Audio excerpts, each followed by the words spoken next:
Continuation with last క్లాస్లో మనం ఏం చెప్పినాము, అసెస్మెంట్స్ గురించి చెప్పుకున్నాము. That is self assessment section 17లో జరుగుతుంది, అండ్ ప్రొవిజనల్ అసెస్మెంట్ సెక్షన్ 18లో జరుగుతుంది, and audit under customs section 99A కొత్త సెక్షన్ గురించి చెప్పుకున్నాము. అండ్ ఈ మూడు గురించి మనం డిస్కస్ చేసినాము. అండ్ ఇంకొక కొత్త సెక్షన్స్ ఒక 2-3 చిన్న ఐటమ్స్ గురించి కవర్ చేసుకున్నాము లాస్ట్ దాంట్లో. ఇప్పుడు క్లియరెన్స్ ఆఫ్ గూడ్స్ సెక్షన్ 47 ప్రకారం what is there in section 47లో ఏం చెప్తారంటే, clearance of goods once the custom checks and payment of duty is completed. ఒకసారి కస్టమ్ వాళ్ళు చెక్ చేసుకున్నారు అనుకోండి, అండ్ పేమెంట్ అనేది payment of duty is completed, the custom officer allows clearance of గూడ్స్ని clearance ఆఫీసర్కి క్లియర్ చేసుకోవడానికి ప్రొవైడ్ చేస్తారు. Okay next section 47 provide that where the proper officer is satisfied that the goods entered for home consumption are not prohibited and appropriate import duty and any charges payable thereon has been paid. And ఇది okay, home consumption ఉంటే proper amounts అన్నీ payment చేసేసి ఉంటే, home consumption ఉన్నప్పుడు వెంటనే payment చేయాలి, wear house ఉన్నప్పుడు payment ఏం రాదు, ఓన్లీ ఇంటూ బాండ్ వేసుకుంటాము. అండ్ హోమ్ కన్జంప్షన్ నుంచి మళ్ళీ వేర్ హౌస్ నుంచి హోమ్ కన్జంప్షన్ తీసుకునేటప్పుడు టోటల్ పేమెంట్ చేస్తాడు, అవుట్ బాండ్ వేసుకుంటాడు. ఇట్లా ఉన్నప్పుడు ఇతను పేమెంట్ చేయాలి కదా, ఆ అమౌంట్ అనేది చూసుకుంటారు. Next, central government may permit certain class of importer to make deferred payment of said duty or any charges in such manner as may be prescribed rules. So కొంతమందికి అమౌంట్ అనేది immediate payment కాకుండా immediate అంటే ఎప్పుడు payment చేయాలి, date of presentation of bill of entry ఎప్పుడైతే present చేసింటామో, date of presentation of bill of entry ఎప్పుడైతే ఉంటుందో ఆ రోజు పేమెంట్ చేయాలి. ఒకవేళ ఆ రోజు పేమెంట్ చేయలేకపోతే అమౌంట్ని డిఫర్ చేసుకునే రైట్ ఉంటుంది. సో ఆ డిఫర్డ్ ఎట్లుంటుందంటే ఇక్కడ ప్రొవైడ్ చేస్తారు చూడండి.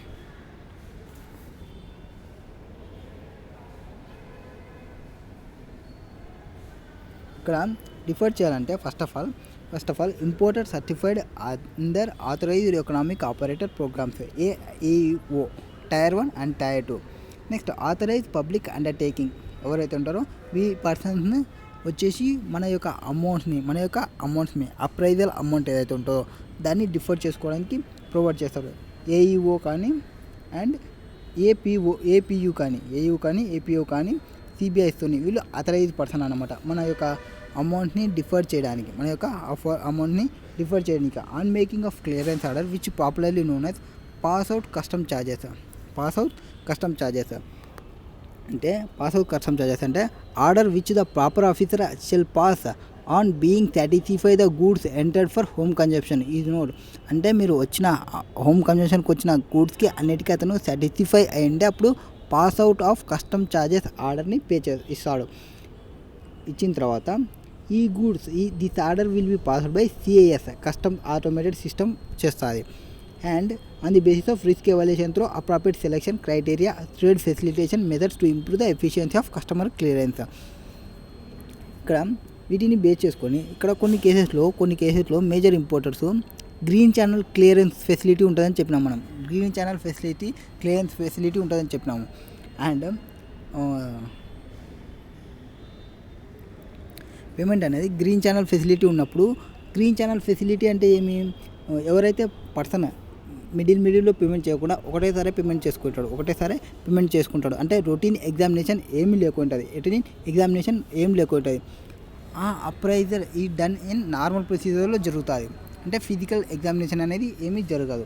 నెక్స్ట్, ఈ time limit for payment of import duty payment చేయడానికి టైం లిమిట్స్ ఏమి అంటే డ్యూటీ పేయబుల్కి in case of self assessment ఉంటే బిల్ ఆఫ్ ఎంట్రీ ఎప్పుడు ప్రజెంట్ చేస్తారో అప్పుడు పేమెంట్ చేయాలి. ఒకవేళ లేట్ అయితే if within 1 day from date on which bill of entry he is returned by the proper officer for payment of duty in case of assessment, reassessment or provisional assessment. Reassessment to provisional assessment జరిగినప్పుడు అయితే within 1 day లోపల ఆ assessment complete అయిపోయినాక within 1 day లోపల from the date on which the bill of entry is return to him by the proper officer payment అనేది చేయాలి. ఒకవేళ in case of deferred payment ఉంటే, in case of deferred payment ఆప్షన్ని provide చేస్తే, for which such due dates as may be specified by the rules made in this behalf and if he fails to duty either in full or in part payment with them so specified, he shall pay interest on duty not paid on short paid till the date of its payments వరకు అతను ఇంట్రెస్ట్ని payment చేయాల్సి వస్తుంది. ఇక్కడ rate of interest అనేది not below 10%, 10 కంటే తక్కువ ఉండదు, and not exceeding 36%, టోటల్గా 36% అనేది ఎక్సీడ్ కావదు, and shall be fixed by the central government. However interest may be waived by CBIC in public interest. Public interest ఉన్నప్పుడు సిబిఐసి అనేది ఇంట్రెస్ట్ని వేవ్ చేస్తుంది. సో డిఫర్డ్ పేమెంట్ ఉన్నప్పుడు ఎట్లుంటుందంటే కథ, అసలే కథ వేరు ఉంటుందంట. చూడండి, ఆ కథ వేరే ఇప్పుడు చెప్దాము. Goods corresponding to bill of entry return for payment for or due date of payment of duty inclusive of periods excluding holidays as mentioned in section 47(2). First bill of entry అనేది ఫర్ పేమెంట్కి ఫ్రమ్ 1st to 15 డేకి వస్తే, 1st to 15 day of any మంత్లో అన్న రాని, 1st to 15 day వస్తే payment entry books of bill of entry return for payment వచ్చేసి 1st to 15th day of any month వచ్చే, due date వచ్చేసి 16th day అవుతుంది. నెక్స్ట్ ప్రిసీడింగ్ డే అని చెప్పినాం కదా, 16th డే వస్తుంది. నెక్స్ట్ ఒకవేళ 16th day till the last day of month other than March వస్తే అప్పుడు first day of following month తీసుకోవాలి. అంటే 1 నుంచి 15 లోపల వస్తే మీ పేమెంట్ అనేది 16th ద డ్యూ డేట్, 16 నుంచి 30 లోపల మీ డ్యూ డేట్ వచ్చే పేమెంట్ డేట్. నెక్స్ట్ మంత్ యొక్క ఫస్ట్ డే ఏవైతే ఉంటుందో ఫస్ట్ డేనే మీ యొక్క పేమెంట్. అండ్ 16th నుంచి 31st మార్చి మంత్ ఒకటి చూసుకుంటే 31st మార్చే మీ యొక్క డ్యూ డేట్ పేమెంట్కి. ఇది డిఫర్డ్ పేమెంట్ ఉన్నప్పుడు మనం చెప్పేది, ఉండేది. సో 3 కేసెస్ ఫస్ట్ మామూలుగా ఇమీడియట్ పేమెంట్, సెల్ఫ్ అసెస్మెంట్లో ఇమీడియట్ పేమెంట్ అంటే date of presentation of bill of ఎంట్రీకి పేమెంట్ చేయాలి, లేకుంటే ఇంట్రెస్ట్ క్యాలిక్యులేషన్ ఉంటుంది. ఒకవేళ డిఫర్డ్ పేమెంట్ వస్తే, డిఫర్డ్ పేమెంట్ అనేది 1st నుంచి 15th లోపల వస్తే, 1st నుంచి 15th లోపల వస్తే 16th అనేది డ్యూ డేట్. ఒకవేళ 16th నుంచి మంత్ ఎండింగ్ లోపల వస్తే 31st ఎండింగ్ లోపల వస్తే నెక్స్ట్ మంత్ యొక్క ఫస్ట్ డే వస్తుంది, ఎక్స్క్లూడింగ్ మార్చి మంత్లో ఒకటి క్యాలిక్యులేట్ చేయకూడదు. మార్చి మంత్లో ఎట్లుంటుంది క్యాలిక్యులేషన్, 16th నుంచి 31st లోపల ఏదైతే వస్తుందో 31st is the due date. Okay, ఇక్కడ electronic payment of duty. Payment ఎట్లా చేయాలి? Electronic payment. The eligible importer shall pay the duty electronically. However the assistant deputy commissioner of customs many reasons to record in writing allow payment of duty by duty in any other modes. Deferred payment not apply in certain cases. Defer payment అనేది కొన్ని కేసెస్లో applicable కాదు. If there is a default in payment of due date more than once in 3 consecutive months, అతను already అతనికి differ చేసినది కూడా అతను ప్రాపర్గా పేమెంట్ చేయకుంటే అప్పుడు అతనికి మళ్ళీ డిఫర్ పేమెంట్ అనేది అలో చేయరు. Will not allowed unless the duty with interest has been paid in full. So interest amount అనేది ఫుల్గా పేమెంట్ చేసింటే the benefit of deferred payment of duty will not be available in respect of goods which have not been assessed or not declared by the importer in entry. So ఆ entry importer report ఉంటాయి కదా, importer manifesto, ఆ దానిలో entry చేసిన goods వరకు మాత్రమే ఈ differ చేసుకునే పేమెంట్ ఉంటుంది. Next mandatory payment electronic payment. ఇప్పుడు ఈ అమౌంట్స్ కంపల్సరీగా ఎలక్ట్రానిక్ పేమెంటే చేయాలి. ఎలక్ట్రానిక్ పేమెంట్లోనే చేయాలి అంటే ఎవరు ఎలక్ట్రానిక్ పేమెంట్ చేయాలి? In central government has notify the following class of importers who haves to pay custom duty. ఎవరైతే కస్టమ్ డ్యూటీ పే చేయాలో వాళ్ళు ఎలక్ట్రానికల్లీ పేమెంట్ చేయాలి. ఎవరు? Importer registered under authorised economic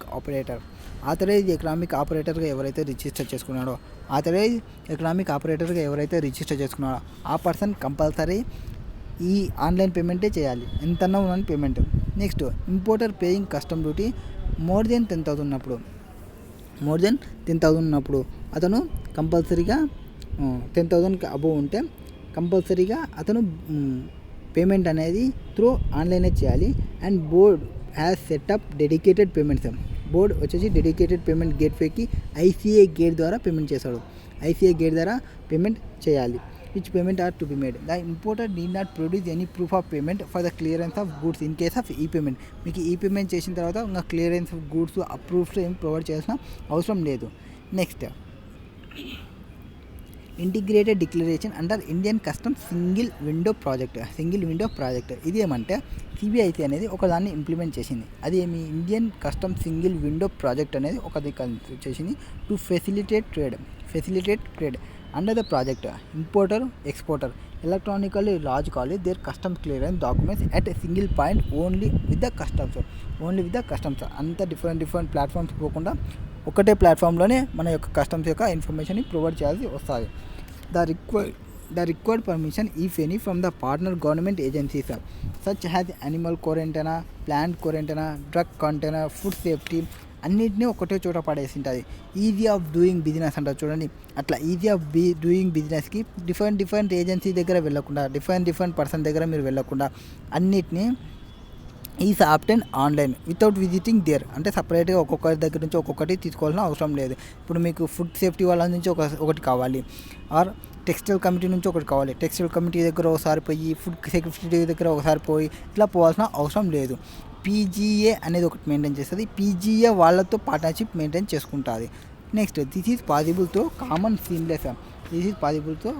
seamless integrated IT system utilised by all regulatory లాజిస్టిక్స్ని use చేస్తుంటుంది. Single ఇంటర్ఫేస్ని use చేస్తుంది. CBIC has since developed the integrated declaration which all information required for importer clearance by the concerned government agencies have been incorporated into electronic format of bill of entry. Next, the customs broker or importer has to submit the integrated declaration electronically to single entry point. The custom gate, ICA gate, separate application forms required by different participating government. అంటే మనం ఏవేవి కావాలనేది మనం పీజీఏకి చెప్తే PGA వాళ్ళ యొక్క partnership, అంటే వాళ్ళు ఫుల్ లైసెన్స్ కావాలా, ఫుల్ లైసెన్స్ వాళ్ళ దగ్గర నీ అప్లికేషన్ని పంపిస్తుంది. నీకు టెక్స్టైల్ కమిటీ నుంచి కావాలన్నా టెక్స్టైల్ కమిటీ వాళ్ళకి అది పంపిస్తుంది. సో మనం ఓన్లీ పీజీఏకి పంపించాలి. పీజీఏ రిలేటివ్ వాళ్ళకి చూసుకుంటుంది అనమాట. Next, apart from incorporating such forms, the integrated declaration also include different types of undertaking, declarations, letters, guarantees that are presently required to be submitted by on company letterhead. మన company letter head పైన provide చేయాలి. అంటే food safety వాళ్ళు quantity మెజర్స్మెంట్స్ అడిగినా అనుకోండి, quantity measures అనేది మన company letter హెడ్లో పీజీఏకి పంపించాలి. పీజీఏ ఆ దానికి పంపిస్తారు. Upon filing of integrated declaration the bill of entry automatically be refer to concern agency. So ఆ కన్సర్న్కి బిల్ ఆఫ్ ఎంట్రీ అనేది ఆటోమేటిక్గా పోతుంది. It required based on risk. The system has been modified to enable seamless simultaneous processing of bill of entry by PGA and customs. Next, introduction of faceless assessment. Faceless అసెస్మెంట్లో ఏం జరుగుతుంది? Means trade facilitation is key enable for simplification of procedure and reduction of barriers to trade. In India, CBIC has been at forefront taking initiation aimed at catalyzing economic development through transparency, harmonization, predictability, and automation in trade. The aim has to be reduce time cost ni taggiyali main aim. This would be help them become more competitive in international arena. More మనం కాంపిటేటివ్గా ఉండాలని మన యొక్క టైంని save చేస్తుంది ఈ యొక్క CBIC అనేది. Next true internal customs. These flagship initiative stands on the pillars of faceless, contactless and paperless customs. ఇక్కడ మనకి ఒకరిని కలవాల్సిన అవసరం ఉండదు, ఒకరితో మాట్లాడాల్సిన అవసరం ఉండదు, జస్ట్ అంతా పేపర్లెస్ వర్క్ అనమాట. ఏ కీ ఎనేబుల్ అంటే ఫేస్లెస్కి role out in phase and covered entire country. This would enable to confirm anonymous customs assessment and reduce interface between the trade and customs officers. Faceless assessment has a component of Student Custom Program. Is a path-breaking initiative aimed at introducing anonymity and uniformity in customs assessment pan India వైగా ఇది సూపర్గా ఉంటుంది. Next, journey towards faceless assessment యొక్క journey ఎట్లుందో చెప్తుంది. Decade అగో decade ago, goods imported into India were assessed from custom duty at the border by judicial customs officer on the basis of physical documents. ఇంతకుముందు ఎట్లా జరుగుతుండే, judicial officer వాళ్ళు based on physical డాక్యుమెంట్స్తో check చేస్తుండే, based on physical డాక్యుమెంట్స్తో check చేస్తుంటే అది check చేసేది కాస్త this allowed by the robust digital risk management system for customs clearance with minimal check while interaction risk prone cargo for assessment and examination. కొన్ని మెథడ్స్ని use చేసి వాళ్ళు మొత్తం check చేయకుండా కొన్ని చెక్ చేసింది 2012 అప్పుడు ఆ టైంలో. ఇన్ 2012లో customs act 1962 amended the introduction of self assessment by ఇంపోర్టర్నే సెల్ఫ్ అసెస్మెంట్ చేయమనింది, ఇంపోర్టర్ దెమ్సెల్ఫ్నే. While digitalisation helps in streamlining the procedure, head disparities assessment prevailed due to interpretation issues. Customs official recognised a dire need to provide uniformity and certainty in assessment practices. It was also clear the ambiguity in assessment and load balancing of import documents that are required to be assessed would bring about more efficiency and help improve the speed of customs clearance across India. This was trigger of conceptualization and development of faceless assessment. What is faceless assessment? Faceless assessment అంటే ఏమి? Faceless assessment is major custom reforms where bill of entry that is identified for స్క్రూటినీకి check చేసుకోవడానికి రిఫార్మ్స్ని అన్నింటినీ ఒక చోట పెట్టింటుంది. Non facilitated bill of entry is assessed ఈ an assessing officer who is physically located at custom station నుంచి అన్నీ చెక్ చేసుకుంటా ఎవరిని కావాలనుకుంటే వాళ్ళని స్క్రూటిన్ చేయడానికి రెడీగా ఉంటుంది. Which is not port of import of customs automated system. It separate the assessment process for physical location of port of import using technology platform. అంటే పర్సన్ అసెసి ఇక్కడ ఉంటాడు అండ్ దాని యొక్క ప్రాపర్ ఆఫీసర్ ఎక్కడో ఉంటారు. ఇప్పుడు లోకల్ వాళ్ళనే ప్రొవైడ్ చేస్తే వాళ్ళు లోకల్ వాళ్ళకి కొంత మాటలు చెప్పి ఆ అమౌంట్ని పేమెంట్ చేసి వాళ్ళని సెటిల్మెంట్ చేయొచ్చు. ఇప్పుడు ఎట్లయితుందంటే ఇక్కడున్న పర్సన్కి వేరే ఎక్కడో పర్సను మీట్ అవుతారు. ఆ వేరే ఎక్కడో ఉన్న పర్సన్కి ఇతను తెలియదు కాబట్టి అతను only grow through the provisions ప్రకారం పోతారు, వేరే ఏవి చూసుకోడు. ఎందుకంటే అతనికి ఇతని గురించి తెలియదు, ఇతనికి అతని గురించి తెలియదు కాబట్టి. Next faceless assessment uses technology platform to separate the customs assessment process for the physical location of customs officer at the port of arrival. This measure will bolster efforts to ensure an objective, free, fair and just assessment. So ఇట్లా physical location processing అనేది ఏమీ ఉండదు, మొత్తం using of టెక్నాలజీని use చేస్తాము. From an inspector perspective there will be no changes to the process for filing of bill of entry. He will continue to file his documentation including bill of entry and supporting documents on the ICA Gate portal. ICA Gate portalతో చేసుకుంటూనే పోవాలి bill of entries and ఏవైతే documents required కావాలో ఆ requirements. Key objectives of faceless assessment అనగా assessment of reduced physical interface అనేది తగ్గుతుంది between trade and కస్టమ్స్కి. Speedier customs clearance through efficient utilisation of manpower. Next greater uniformity of assessment across లొకేషన్స్కి, promoting sector specific and specialisation in assessments. Next payment of electronic cash ledger and electronic duty ledger. ఇది ఏమంటే మనం ఏమన్నా payment చేయాలనుకుంటే మన అమౌంట్ని మనం cash లెడ్జర్లో payment చేసి పెట్టుకోవచ్చు, ఆర్ ఇన్పుట్స్ ఉంటే క్రెడిట్ లెడ్జర్లో పేమెంట్ చేసి పెట్టుకోవచ్చు. వాటిని సెటప్ చేసుకోవడానికి ప్రొవైడ్ చేస్తుంది. ఇక్కడ a new system to leverage payment automation is enabled in customs by way of insertion of section 51A. It provides for advance deposit. అంటే మనం ముందనే అడ్వాన్స్ డిపార్ట్మెంట్ చేసి పెట్టుకోవచ్చు deposit.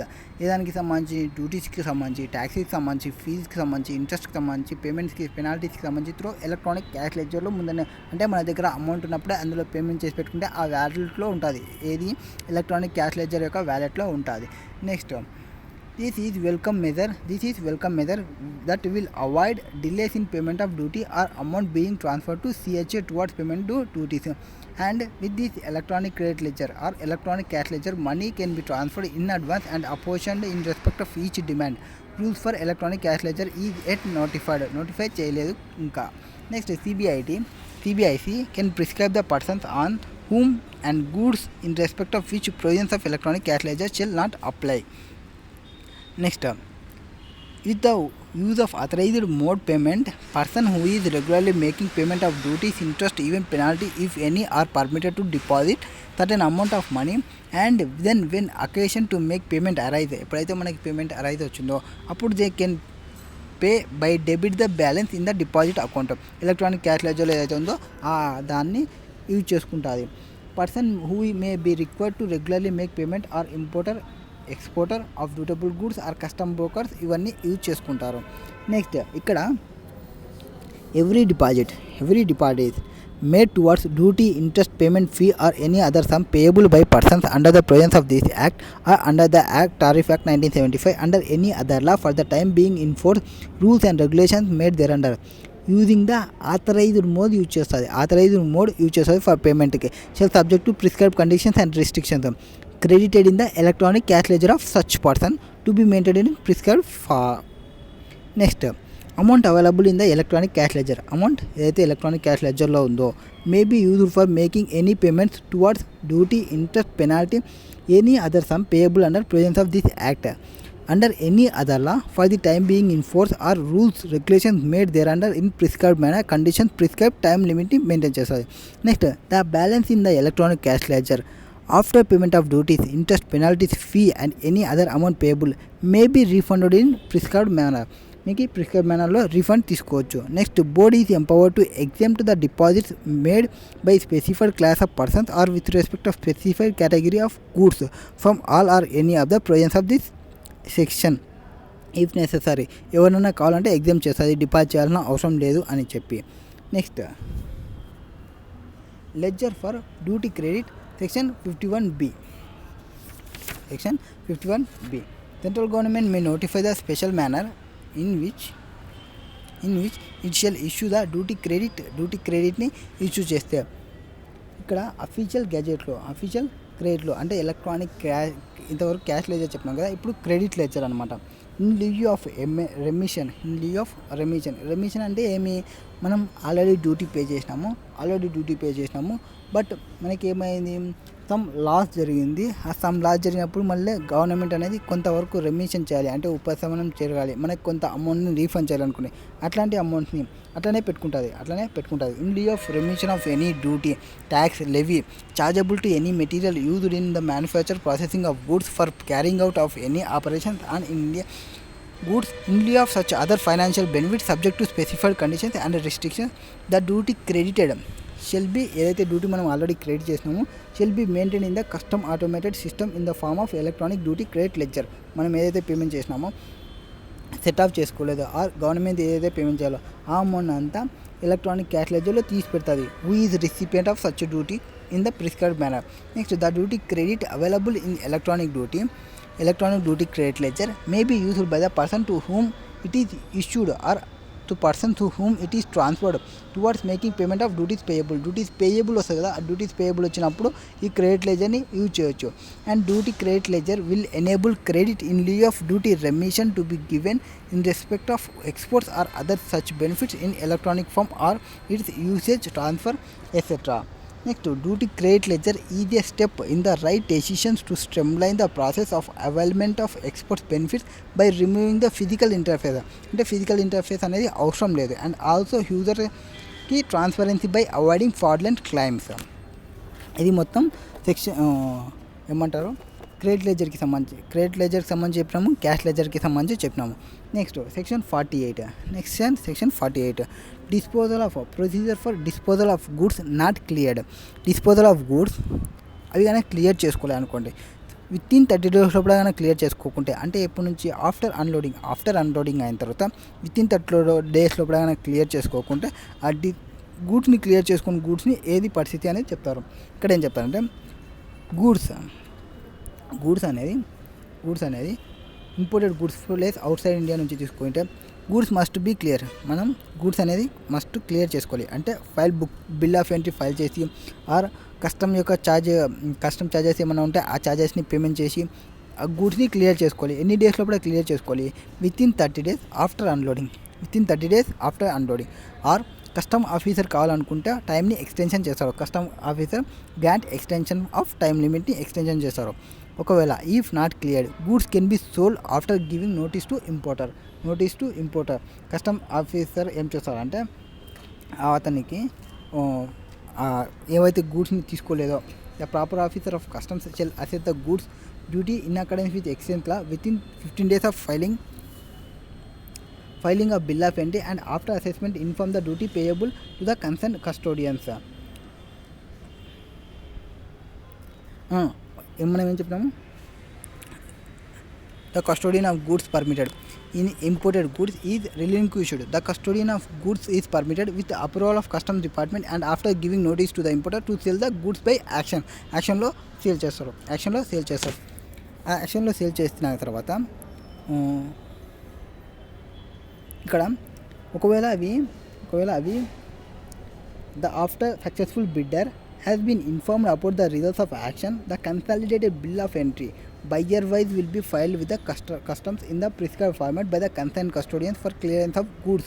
Section 46. Proper officer of customs shall assess the goods to duty in accordance with the extent of law within 15 days of filing a bill of entry, and after assessment inform the amount of duty payable to the concerned కస్టోడియన్కి within 15 days లోపల payment ఎంత అనేది చూపిస్తారు. Next the action goods shall be hand over to the successful bidder after assessment and out of charges order given by the proper officer on payment of dues. So యాక్షన్కి వేసిన తర్వాత amount అనేది అతను successful bidder ఎవరైతే ఉంటారో ఆ బిడ్డర్కి hand over చేస్తారో ఈ యాక్షన్ గూడ్స్ని ప్రాపర్ పేమెంట్ చేసిన తర్వాత. In case of sensitive goods అంటే ఏవి అంటే సెన్సిటివ్ గూడ్స్ లైక్ అనిమల్స్ కానీ పెరిషబుల్ కానీ హజార్డ్ గూడ్స్ కానీ there is no time limit. అంటే ఇమ్మీడియట్గా సేల్ చేయొచ్చు అంటే 30 days కూడా అవసరం లేదు. ఆఫ్టర్ అంటే ఎక్స్పైరీ అయిపోయినాక 30 days తర్వాత మనం సేల్ చేయన్నాం కదా, 30 days టైం కూడా మనకి అవసరం లేదు in case of animals perishable hazard goods ఉన్నప్పుడు. So similarly in case of harms immunities can be sold only after permission of central government. అంటే ఈ పబ్లిక్ ఆక్షన్లో సిమిలర్లీ ఆర్మ్స్ కానీ అమ్యూనిటీస్ కానీ which can not be sold in public auction that disposal is regulated by the rules ప్రకారం తీసుకుంటాము. అక్కడ వాళ్ళు permission తీసుకోవాల్సి వస్తుంది. ఎవరిది? సెంట్రల్ గవర్నమెంట్ యొక్క పర్మిషన్ తీసుకోవాలి. ఆ పర్మిషన్ తీసుకున్న తర్వాతనే వీటిని సేల్ చేయడానికి వస్తుంది ఆర్మ్స్ అండ్ అమ్యూనిటీషన్ ఉన్నప్పుడు. సో సెక్షన్ 48 ఏం చెప్పింది టోటల్గా? సెక్షన్ 48 వచ్చేసి procedure disposal of goods not cleared. ఏవైతే గూడ్స్ని డిస్పోజల్ చేసిన గూడ్స్ని క్లియర్ చేసుకోలేదో విత్ ఇన్ 30 days లోపల ఆఫ్టర్ అన్లోడింగ్ వాటిని వాళ్ళ యొక్క ఈ ప్రాపర్ ఆఫీసర్ ఎవరైతే ఉంటారో ప్రాపర్ ఆఫీసర్ ఇంపోర్టర్కి ప్రాపర్ నోటీస్ని ప్రొవైడ్ చేసి సోల్ చేసిన తర్వాత కస్టోడియన్ ఎవరైతే ఉంటాడో సేల్ చేసిన తర్వాత ఆ పర్సన్ ఎవరైతే సక్సెస్ఫుల్ బిడ్డర్ ఉంటారో ఆ బిడ్డర్ సక్సెస్ఫుల్ పేమెంట్ని చేసేసి ఆ గూడ్స్ని తీసుకొని పోవచ్చు. అండ్ 30 days తర్వాత సేల్ చేస్తారని చెప్పినాము. ఇన్ కేస్ ఆఫ్ అవి సెన్సిటివ్ అయితే అంటే like animals perishable hazard goods అట్లాంటివి ఉంటే టైం లిమిట్ అనేది ప్రొవైడ్ చేయాల్సిన అవసరం లేదు, ఇమీడియట్గా సేల్ చేస్తారు. ఒకవేళ ఆర్మ్స్ అండ్ అమ్యూనిటీషన్స్ ఉంటే డైరెక్ట్గా సేల్ చేయడానికి రాదు, ఓన్లీ సెంట్రల్ గవర్నమెంట్ పర్మిషన్ తీసుకోవాల్సి వస్తుంది.